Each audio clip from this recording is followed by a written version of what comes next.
Welcome back ناظرین. شفقت صاحب, جو میں نے بریک پہ جانے سے پہلے بات کی تھی, اس کا میکنزم کیا ہوگا؟ یہ میں تو بڑی کنفیوز ہوں اس میں. پھر یہ جمہوریت ڈیریل ہو جائے گی؟ نہیں. پہلی بات تو یہ ہے کہ میرا خیال ہے جتنا میرا تجزیہ اور انالیسس ہے وہ یہ ہے کہ کوئی بھی غیر آئینی اقدام نہیں ہونے چلا. اور دوسری بات ہے کہ ہم تو بڑے کلیئر ہیں, اور میرا خیال ہے زیادہ تر پارٹیز کلیئر ہے اس بات پہ کہ پاکستان تحریک انصاف کسی غیر آئینی اقدام کی سپورٹ اور حمایت نہیں کرے گی. آن the other hand Pakistan Tehreek Insaf court کی مکمل حمایت کرے گی. یعنی کہ ہم سمجھتے ہیں کہ جو ایک آزاد عدلیہ ہے, جو آزاد عدلیہ فیصلہ کرے گی وہ اس کو ایک آئینی اختیار ہے فیصلہ کرنے کا, اور جو بھی فیصلہ کرے گا پاکستان تحریک انصاف اس کے ساتھ کھڑی ہوگی. اور اگر کورٹ کو متون کیا جاتا ہے تو اس میں ہم کورٹ کے ساتھ کھڑے ہوں گے, ڈیفینڈ کریں گے, اور سٹریٹس پہ آ کے ڈیفینڈ کرنا پڑا تو وہ بھی کریں گے. لیکن سیکنڈ کوسچن کہ اب کانسٹیٹیوشنلی چینج کیسے آ سکتا ہے؟ آتا ہے یا نہیں آتا میں نہیں کہہ رہا, لیکن پاسبلٹی کیا ہے؟ پاسبلٹی یہ ہے کہ جب آپ کنٹیمپٹ آف کورٹ بار بار کمٹ ہو رہا ہے, پرائم منسٹر کے اوپر دو پاسبل کنٹیمپٹ آف کورٹس ہو سکتے ہیں. ایک تو NRO کیس کا ہے, اس کی امپلیمنٹیشن نہیں ہو رہی, جو کل ہونے والا ہے. اچھا, اور دوسرا یہ جو اب روز بابر وان اور پرائم منسٹر اور اس قسم کی باتیں کر رہے ہیں. سو دو پاسبل کنٹیمپٹس لگ سکتے ہیں, اور اگر کنٹیمپٹ لگے اور اس میں کنوکشن ہو جائے تو that means when the prime minister is no longer the prime minister, the government falls. اچھا, ہاں, because government falls when the prime minister is no longer, because prime minister and ministers اور ایک دوسرے سے نتھی ہیں. یہ نہیں کہ صرف پرائم منسٹر فارغ ہو جائے اور باقی منسٹر کا, پھر اس کے لیے ایک نئی کیبنٹ بنانی پڑتی ہے یا نیا پرائم منسٹر الیکٹ کرنا پڑتا ہے. میرا خیال ہے کہ سیاسی طور پہ میں سمجھتا ہوں کہ جب یہ نئے پرائم منسٹر کو الیکٹ کرنے کا اگر اس چکر میں آ گئے نا تو یہ ان سے ممکن نہیں ہوگا. اس میں پرابلمز ہو جائیں گے, اس میں ایک میجورٹی نہیں ہوگی, تو پھر ایک ہنگ پارلیمنٹ ہو جائے گی. جب ہنگ پارلیمنٹ ہو جائے گی تو پھر نئے الیکشن ناگزیر ہو جائیں گے. یہ میں نے آپ کو ایک روڈ میپ بتایا جو پاسبل ہو سکتا ہے آئینی تبدیلی کا. اور جب آئینی تبدیلی ہوگی تو پھر نیچرلی آپ کا کانسٹیٹیوشن یہ کہتا ہے کہ اس میں ایک کیئر ٹیکر سیٹ اپ آئے گا. اس میں ایک ڈیفیکلٹیز ہوں گی, وہ ایک ڈیفیکلٹ نہیں, لیکن 16 جنوری کو منصور اعجاز کا پاکستان آنا, کچھ دینا, اس کے بعد کچھ ہونے والا ہے؟ آپ سمجھتے ہیں یہ سیریس ایشو ہے؟ اب میمو جو ہے وہ NRO سے ہٹ کے, اس سے ایک کنٹیمپٹ سے ہٹ کے ہے.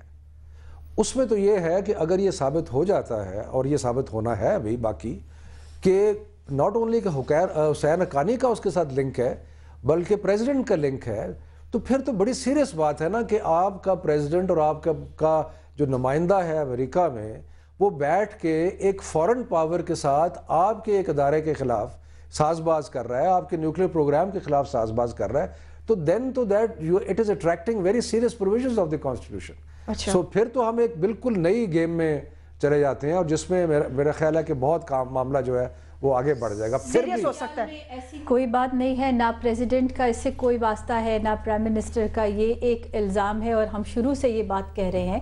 اب یہ دوسری بات ہے کہ ایلیگیشن کو آپ کس طرف لے کے جاتے ہیں, اور جمہوریت کو اگر ڈیریل کرنے کی کوئی کوشش ہو رہی ہے تو وہ پاکستان صرف بات پاکستان پیپلز پارٹی کے لیے نہیں ہے, یہ سارے ملک کی بقا کی اس وقت بات ہے کہ جمہوری پروسیس. یہ بات بھی درست ہے کہ وزیر اعظم کہہ چکے ہیں اگر میمو ثابت ہو گیا تو میں رسپانسبل ہوں گا. انہوں نے تو لے لیا نا اپنے اوپر, کافی دفعہ وزیر اعظم نے بولا ہے کہ he is the chief executive and that is why he is saying کہ صاحب ادارے تو بس بات ختم ہو گئی نا. Mechanism is quite clear, mechanism is quite clear. کیا ہو جائے گا جی پھر؟ he has to resign. بالکل ریزائن کرنا. آپ نے بات کرنی ہے؟ جی آپ نہیں, آپ کریں باری باری.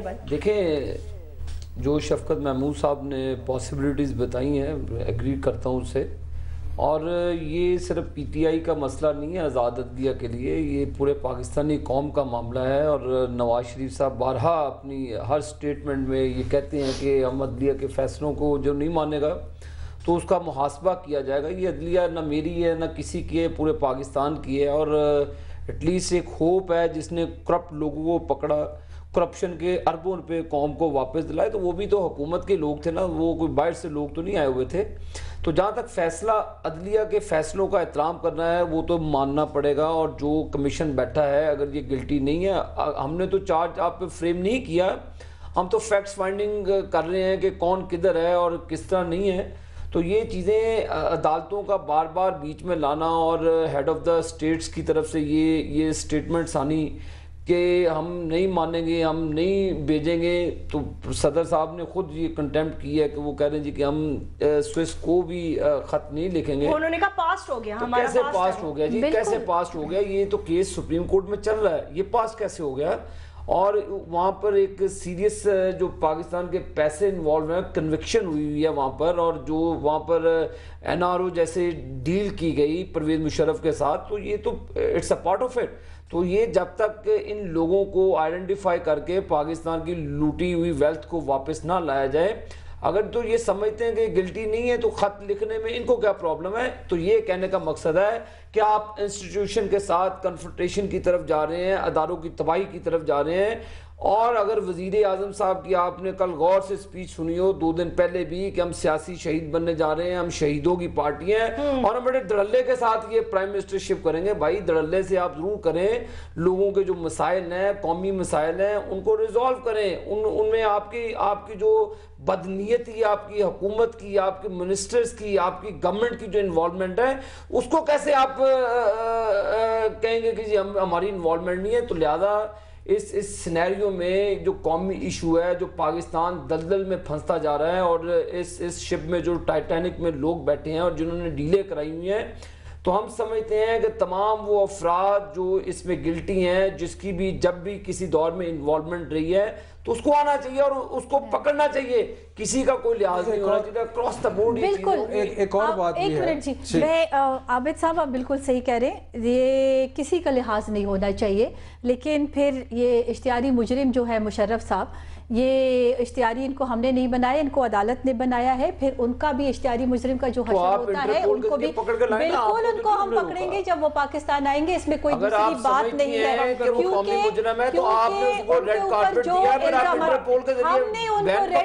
نہیں دیا. جو مشرف نے فوج کا حال کیا تھا اس وقت، اگر ہم ان کو پکڑتے تو آپ مجھے بتائیں عوام اور فوج میں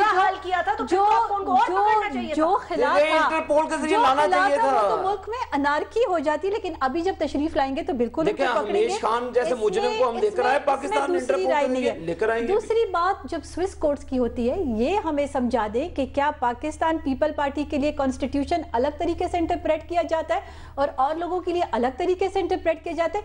یہ کانسٹیٹیوشن تو زرداری صاحب کے لیے تو نہیں لکھا گیا تھا. دیکھیں اگر پریزیڈنٹ کو نہیں، ہم چاہتے ہیں انصاف. عدلیہ کو آپ نے نہیں بحال کیا، عدلیہ کو ہم نے بحال کیا ہے. اگر کوئی کچھ بھی کہہ دے، یوسف رضا گیلانی یوسف رضا گیلانی دستخط بحال ہوا تو بائی مرڈر، بائی فورس ہوئے بحال. لیکن اگر وہ بائی فورس ہوئے تو بائی فورس جو ہیں نواز شریف صاحب، جن کی میں بہت قدر کرتی ہوں، ان کو بائی فورس جیل سے نکال لیتے. انہوں نے کیوں مشرف کے ساتھ کیوں ڈیل کی؟ عوام سڑک پہ آ جاتے ہیں.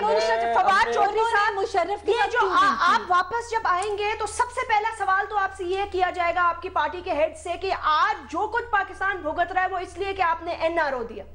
کیوں دیا؟ اس کا جواب کوئی ہوگا آپ کے پاس عوام کو دینے کے لیے؟ دیکھیں این آر او تو ہم نے 2 کیے نا. سب سے پہلا این آر او تو نواز شریف صاحب کے ساتھ ہوا اور وہ باہر چلے گئے. دوسرا این آر او بے نظیر بھٹو صاحبہ کے ساتھ ہوا. اب یہ این آر او جو ہے، یہ این آر او جو کیے گئے تھے، یہ پاکستان کے مفاد میں کیے گئے تھے. جلسوں کی پالیٹکس کرنے کی تمام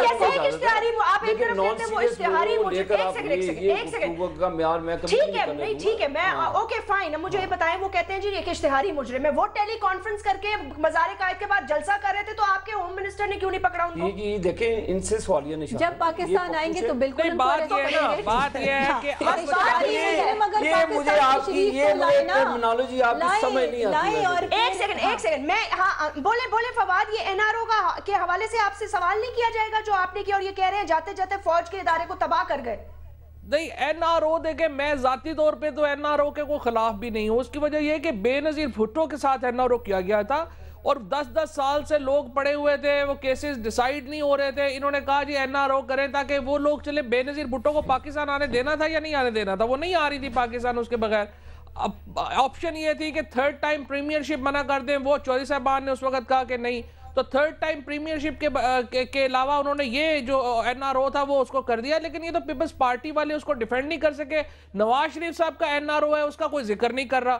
اب بات یہ ہے کہ دونوں کو ہی معافیاں ملی نا, ان کو بھی معافی ملی, ان کو بھی معافی ملی, تو پرویز مشرف نے تو اپنے سیاسی مخالفوں کے لیے بڑا دل کیا کہ چلو اگر یہ اپنا ان کو جو ہے وہ کنسیشن دی, اب اس کو اگر آپ بری طرح انٹرپریٹ کرنا چاہتے ہیں, بری طرح انٹرپریٹ کرنا چاہتے وارسو کی طرح بے جان ہو کر پڑا ہوا ہے, اس کی حالت پہ مجھے بھی ترس آتا ہے. میں بلو دی بیلٹ جاتا نہیں ہوں, لیکن سیریس نان سیریس لوگوں کو نہ لیا کریں. سیریسلی گفتگو ہوتی ہے ایشوز پر, اور میں سمجھتا ہوں کہ یہ لینگویج استعمال کرنا, ایک سیکنڈ فواد, یہ لینگویج مجھے بھی بڑے ایزیلی یوز کرنی آتی ہے. اگر وہ اتنی سیریس دیکھیں نہیں, میں تو سوال کر رہا ہوں, میں تو دیکھیں جلسہ میری پرابلم نہیں ہے, میری مشرف اس وقت پاکستان کا ایشو نہیں ہے, یہ پیپلز پارٹی کا ایشو ہے, عدالتوں کا ایشو ہے, میرا ایشو نہیں ہے.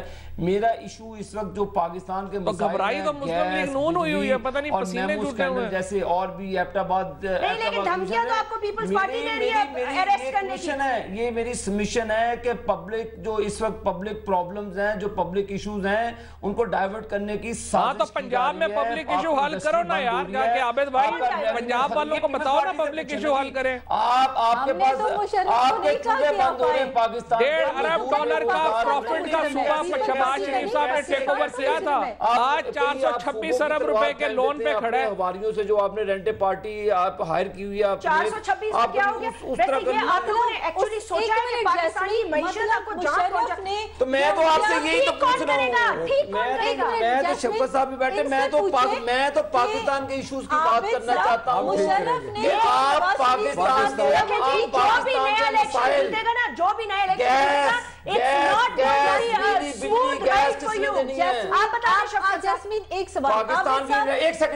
پاکستان کی انڈسٹریز بند ہو رہی ہیں, ٹیکسٹائلوں کا پہیہ جام ہو گیا, کون ذمہ دار ہے؟ آج یہ ڈاکٹر سمن مبارک کہہ رہے ہیں کہ مجھے یہ دے دے, سال میں آپ کو یار پنجاب میں کہاں دودھ اور نہر کی نہریں بہ رہی ہیں, آپ دونوں پارٹنر ان کرائی میں پاکستان کا بیڑا غرق کرنے میں, پیپلز پارٹی اور پاکستان کا معیشت میں پہیہ جام کر کے رکھ دیا آپ اس کو چھوڑیں. یہ کیسے چھوڑ دوں؟ ڈاکٹر سمن مبارک کی سٹیٹمنٹ آپ پر چارج شیٹ ہے, آپ کی نہل یہ کہ آپ اگر آپ پاکستان کے ریسورسز کو یوٹیلائز نہیں کر سکتے. ایک سوال کا جواب دیں عابد صاحب. آپ میرے کسی سوال کا جواب نہیں دے سکتے. آپ میرے ایک سوال کا جواب, مشرف نے جو میاں نواز شریف کے ساتھ کیا, اس کی گورنمنٹ ختم کی, آپ اس کو چھوڑیں. آپ مجھے 4 سال سے وہ مشرف جانے اور ہم جانے, اس وقت پاکستان کی قوم آپ کو سن رہی ہے کہ 4 سال میں آپ نے پاکستان کی قوم کو کہہ دیا.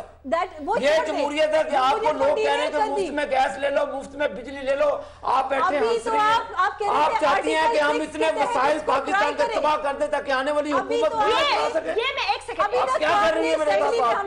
پاکستان کے ایشوز کی بات کریں میرے ساتھ, میں پاکستان کے ایشوز کی بات کرنے جیسے میرے لیے میرے قوم کا مسئلہ گیس ہے, بجلی ہے, 92 روپے کا ڈالر ہو گیا. آپ نے پوچھا اس وقت ہی بیٹھی اس سے سوال, 92 روپے کا ڈالر گیا, اب اس سے پیٹرول اوپر چلے گا. آپ کے پاس آپ ویسے کمپٹیشن میں آپ کی ٹیکسٹائلیں بند ہو گئی ہیں, کون ذمہ دار ہے اس کا؟ کون ذمہ دار ہے اس کا؟ کیا وہ سوئٹزرلینڈ میں جو 63 ملین ڈالر ہے وہ ڈبل ہو جائیں گے؟ کمال کرتے ہیں آپ لوگ. چلائیں جب انہوں نے کہا کہ ان کو آرٹیکل 6 میں ٹیکس ٹرائی کریں, کیا یہ وہی پارٹی ہے؟ یہ پارٹی اگر ایسے بدلتی ہے, کھاد کی قیمت دیکھیں جی, کھاد کی قیمت جو 1100 روپے کی ہونی چاہیے 2000 روپے کی ہے, 300 ارب روپے کی. مجھے ایک آخری بات, میں قوم کی بات کروں گا, میں تو یہ کہتا ہوں ہمارے لیے بات یہ ہے کہ ایک چیز سن لیں ذرا. جمہوریت, بڑی بڑی جمہوریتوں میں جب حکومت اپنا اعتماد عوام میں اعتماد ختم ہو جاتا ہے حکومت کے لیے, تو وہ خود جاتے ہیں الیکشن کے لیے. ذرا آپ دیکھیں تو صحیح آپ نے کیا کیا ہے. آپ نے 13 روپے تھا,